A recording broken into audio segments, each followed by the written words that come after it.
spectacular. It is so well curated. It is so beautifully designed. It's at an international standard. Actually, I haven't seen something like this before. With the colors of India, Mrs. Nita Ambani has actually brought this to India for all the young people to see. And what's even more special is all the art and fashion students across the world can come and see this for free. Museum space is so beautifully designed by Patrick and Morton and Rushad Shroff. They've done a spectacular job. You can really feel each era, each inspiration, the music, the colors. You never see such a colorful museum, and I think that's the speciality of being in India, and the fact that all the clothes still stand out despite the color. And I think it's a true homage to India-inspired fashion and to fashion.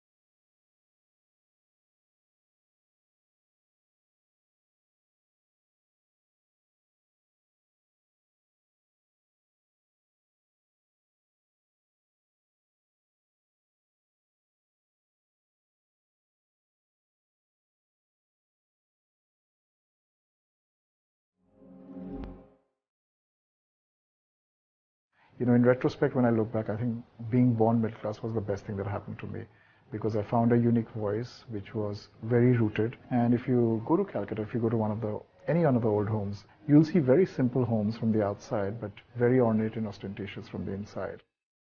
People like collecting things, memories, stacking on their walls, stacking on their bedsides, on their cabinets. And I think the language of Sabyasachi has really been born from what I've seen of Calcutta. So Hamish reached out to me during the pandemic about this exhibition that he was going to mount here in India. And I was very excited and curious at the same time, because I've always been a big fan of Hamish. So at the Indian fashion exhibit, I wanted to do something, build something from archives, which was actually my first attempt at creating something that was a international design language, but very rooted in Indian craftsmanship. And I did a version of that for the exhibit. Nita and me go a long way, you know, and I think Nita has been a great patron of Indian handicraft, Indian textiles, and every time I do something for her, you know, I think it's probably collaborative will, but we make sure that we create beautiful Indian products.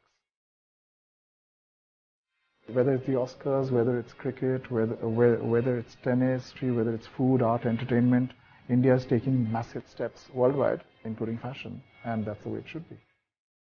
I will see you at the India in Fashion exhibit at the Nita Mukesh Ambani Cultural Center.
This is what I've been doing for over 20 years.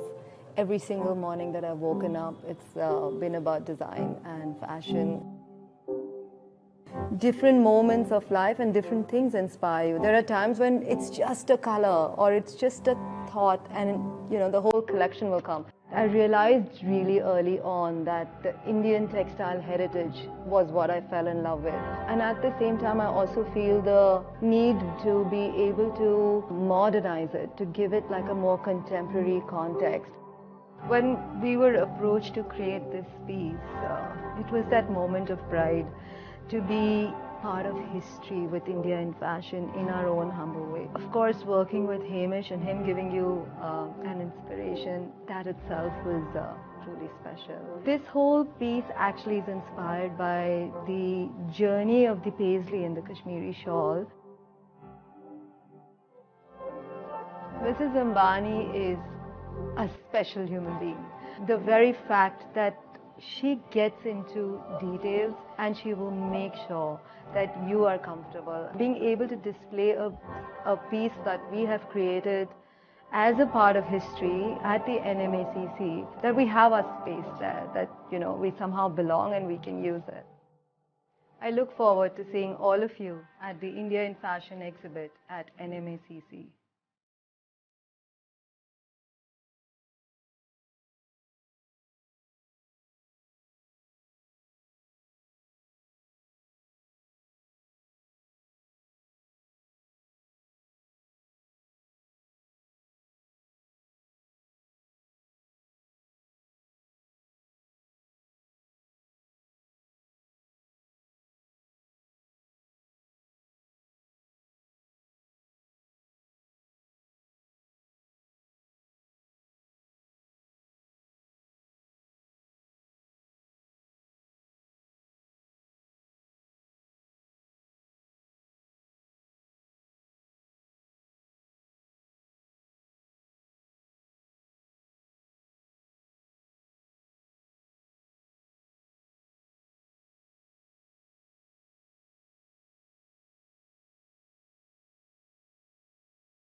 My aesthetics are all about creating something which takes you really deep into poetry.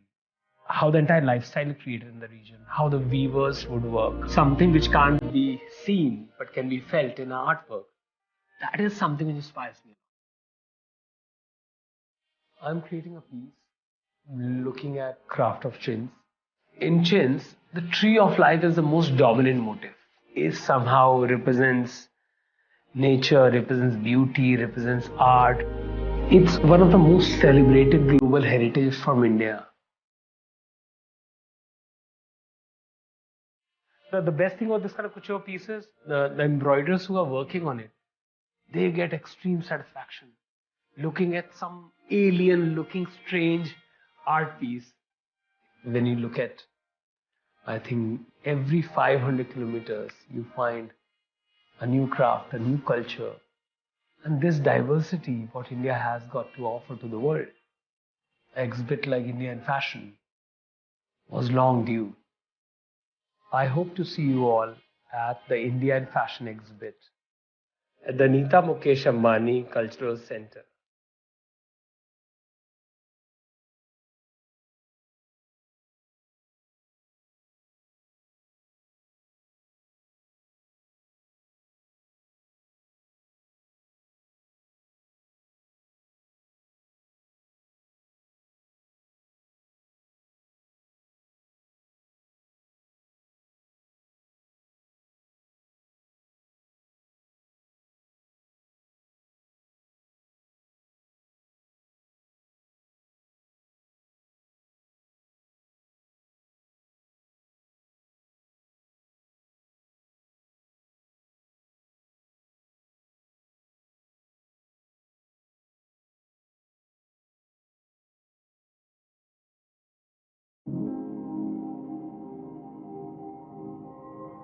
Even as a child, I was fascinated with Bollywood films and music. And seeing this song of Mr. Bachchan from the film Naseeb, where there is an award function and he's a waiter and there are lots of actors. And I wondered, I said, would I ever be at a film party meeting so many people and a part of it?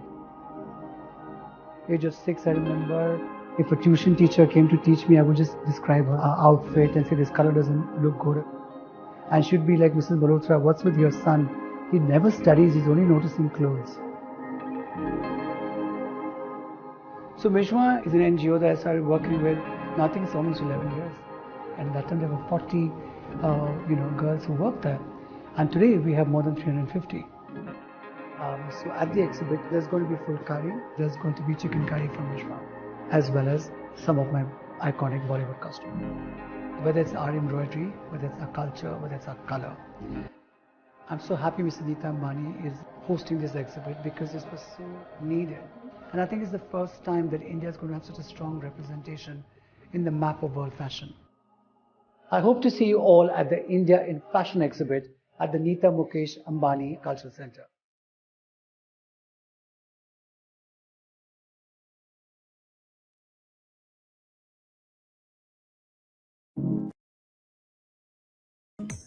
Good afternoon, everyone.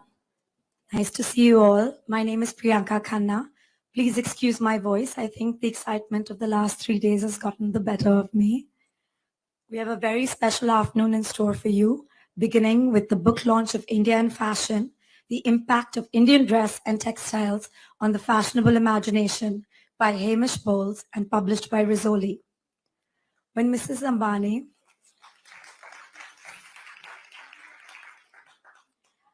Ambani, Isha, and Hamish first discussed India in fashion, they were also very keen to have a permanent resource that will live on in Indian history. And this book, with its rich, layered subject matter, will forever be a guide for any fashion historian, enthusiast, and student. With essays from some of the world's most foremost fashion and cultural writers and historians, it is a comprehensive look at the widespread influence of Indian fashion. Please join me in welcoming on stage Mrs. Nita Ambani to launch India and in Fashion.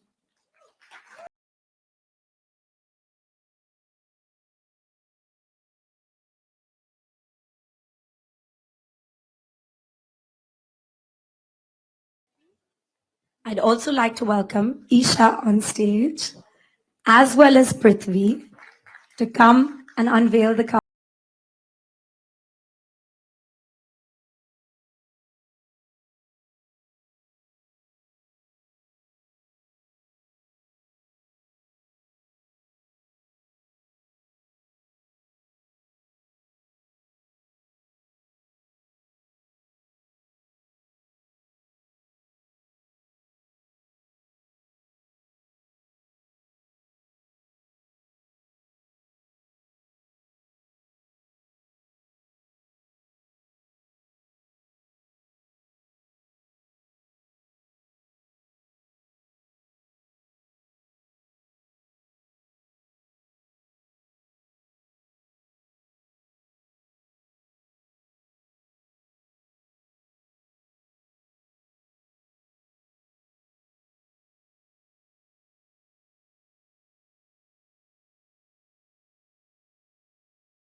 I'm now going to hand over the mic to Isha, who will say a few words.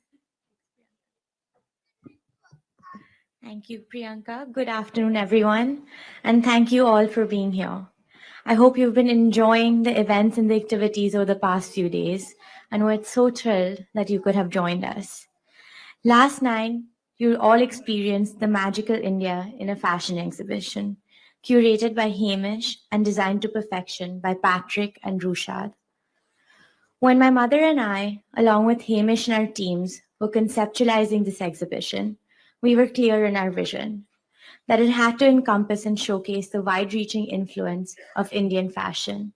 It had to be an exhibition that touched upon historical influence of India and its sartorial legacy, but also one that brought back to the current moment, one of India pride. A moment where our designers are finally and rightfully showcasing in fashion capitals across the world. A moment where important conversations about Indian craftsmanship and its traditions are being had, both at home and abroad. And a moment where our impact on the clothes you see on global runways is finally being recognized. For an exhibition of this scale, we knew we had to have an accompanying book that tells the stories of Indian craftsmanship and also celebrates its past, the present, and its future. Today, as we wrap up this momentous weekend, both for my family and for our country, I'm pleased to launch a one-of-a-kind coffee table book, India in Fashion: The Impact of Indian Dress and Textiles on the Fashionable Imagination, by Hamish Bowles and published by Rizzoli. I wish Hamish could have been here today, but I know he's thrilled with the outcome of this book and exhibition. This book has incredible essays that will take you through back centuries and profiles of leading designers that bring you back to the present, providing a comprehensive view of Indian fashion in a way that has never been done before. It also has a poignant foreword by my mother, Mrs. Nita Mukesh Ambani, an excerpt from which I would now like to read. I don't remember the exact moment that sealed my lifelong love for textiles, but the sari has often starred in many special memories. Watching my mother drape crisp cotton saris, choosing a red and green kanjivaram for myself for the first time I wore a sari, seeing my daughter Isha walk down the aisle draped in my wedding sari, a traditional silk panetar hand-woven by local artisans from the same community that I weaved my mother's and her mother's wedding outfits. Fabrics for me have been an embodiment of love and legacy across generations. This love took me on a deeply fulfilling journey of discovering the diversity of weaves across India. And that is why India and Fashion, the impact of Indian dress and textiles on the fashionable imagination and everything it stands for, means so much to me. This book is a celebration of Indian craftsmanship. It's where past, present, and future traditional Indian textiles convene. Mummy, this book, the exhibition, and this whole weekend has only been possible because of your dedication and hard work. I hope the NMACC will make you very proud in the years to come.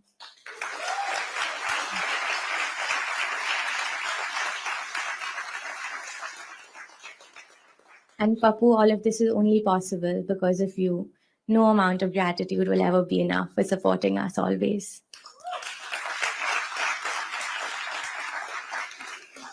And finally, I would like to thank Hamish and his team, Philip Reeser from Rizzoli, the essayists for contributing, and so many members of the Rizzoli and NMACC team who, despite a pandemic, and yes, we've been working on this through the pandemic, worked across different time zones to make this book a reality. The limited edition book will be available across the world, and I know it will serve as an invaluable and important guide to Indian fashion. Thank you.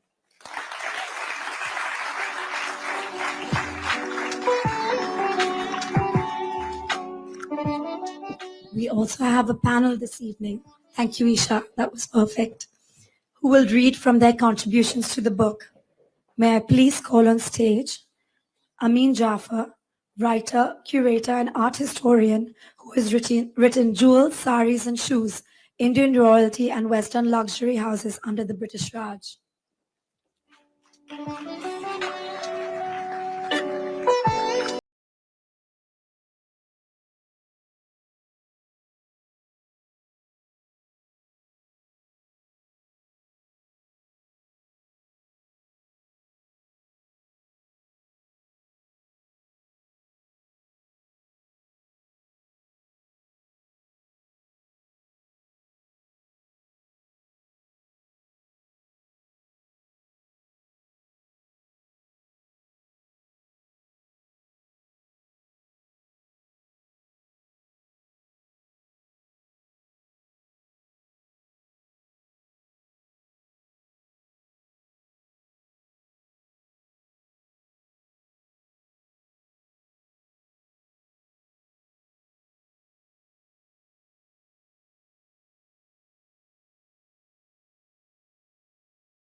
spectacular that we remember. Among these is the celebrated emerald turban ornament made by Cartier in Paris in 1926 for Maharaja Jagjit Singh of Kapurthala. The ruler was really westernized, spent as much time as possible in France, and married a European woman as his fifth wife. As is evident from his diary, he was a keen shopper, and from his first trip abroad to Europe, he admired the work above all of European jewelry. But such commissions pale in significance compared to the jewels reset by Boucheron and by Cartier for Maharaja Bhupinder Singh of Patiala. Baron Fouquier recorded in 1928 how the Maharaja of Patiala caused a sensation in Paris with his retinue of 40 servants and 20 dancing girls on the Champs-Élysées. Among his luggage were 6 iron chests full of precious stones, which were sent to Boucheron, whom the Maharaja had met in 1926 while the jeweler was traveling in India. As well as the numerous sapphires, rubies, and pearls, the collection included over 7,000 diamonds and more than 14,000 emeralds. Thank you, Amin. That was lovely.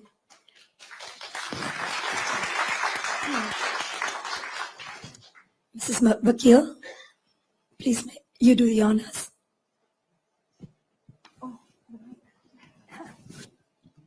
Hello. First of all, may I take this opportunity to say thank you to Nitaji for doing this for the artist community. And only she could have conceptualized something like this on such a grand scale. I was awestruck yesterday walking into that space. So big thank you.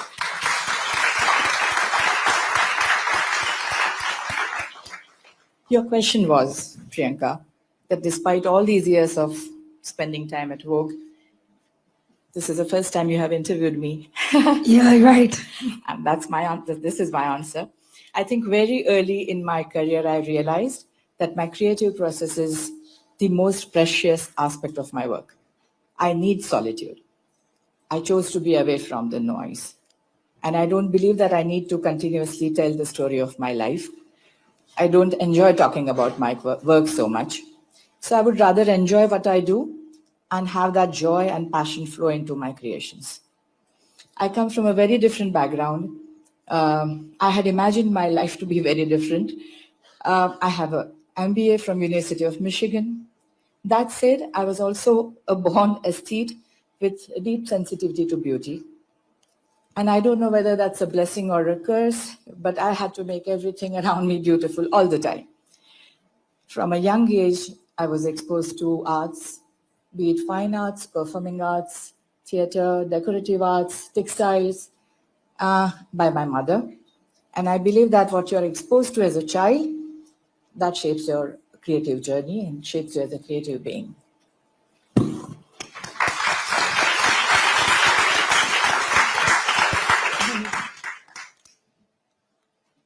Suzy, may I have you read from your essay, please? With pleasure.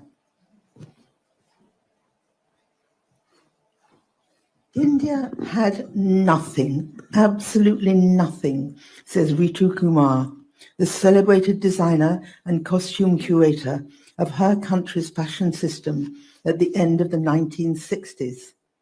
It was a complete desert when I started working, she says. I was an art history student and I came across this village where people were doing hand printing. It was a miracle that I found it. I knew how to draw, so I started making block prints for them. Kumar went to research Indian prints at London's V&A Museum because there were none left in India. She discovered a complete vocabulary of classical designs. I never really thought of myself as a fashion designer because fashion was not the word we were familiar with, she said. We had no production, so whatever I found was very precious. Everything related to Indian textiles, whether in printing or embroidering or tie-dyeing, it was a huge discovery. Today, from Darjeeling in the Himalayan foothills to southern techno-focused Hyderabad, Indian clothes look like art objects, and Rita Kumar is proud of her part in helping Indian fashion survive.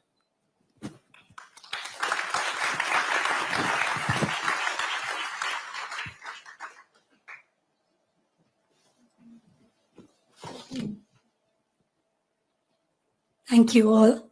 And finally, I wrote on India and its craft.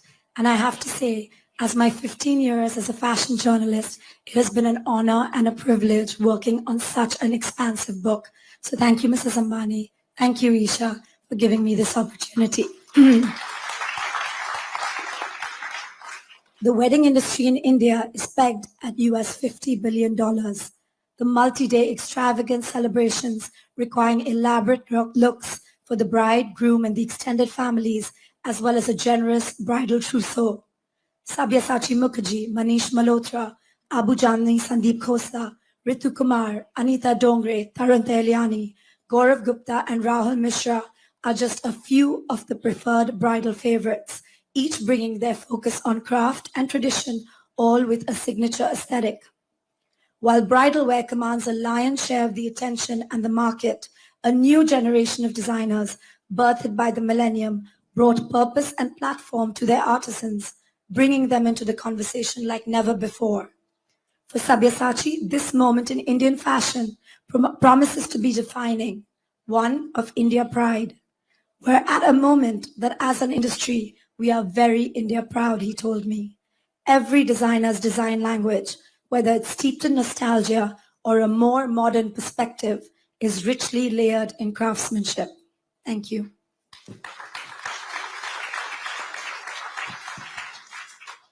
I'd now like to have Isha and Mrs. Ambani as well on stage for a quick photo opportunity with the panel.